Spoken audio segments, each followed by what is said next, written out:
So Brazil is thinking of joining the cause to USB-C all the things, or well, in their case, at least USB-C all the smartphones. So Europe a few weeks back, and I've covered this, has passed a bill to where most electronics are gonna need to use USB-C at some point. Of course, smartphones are the big thing over here, but also tablets and like digital cameras and stuff like that will all have to use a USB Type-C, which is great. First of all, for consumers, it's super convenient to just have one cable to charge your phone, tablet, laptop, your camera, your just generally everything, just one cable. So that is great.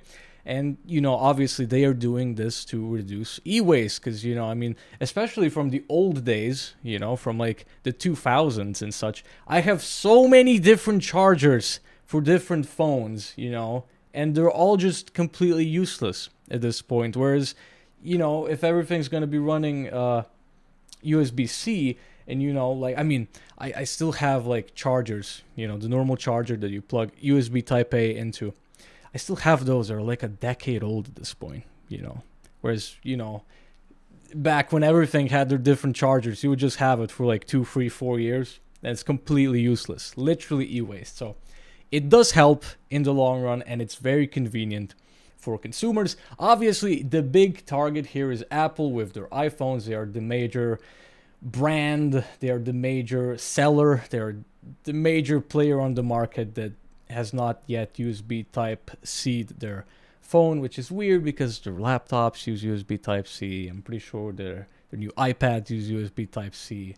So I don't know. I don't know where the issue is. Lightning, great connector when it came out. At this point, it's just like slow in terms of like how much power it can actually provide.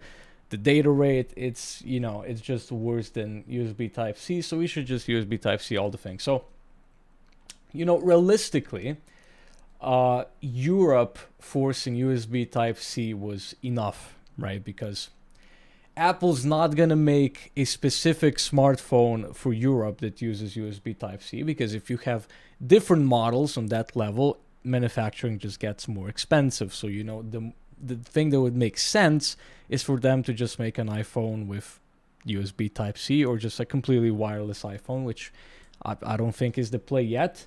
But yeah, and obviously they can't just like pull out of Europe. That is a huge market still. After all, they're still making a ton of money.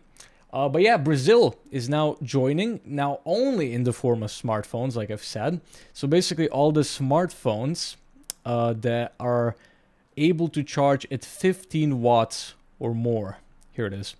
That support charging at over 15 watts. USB-C charging would be required.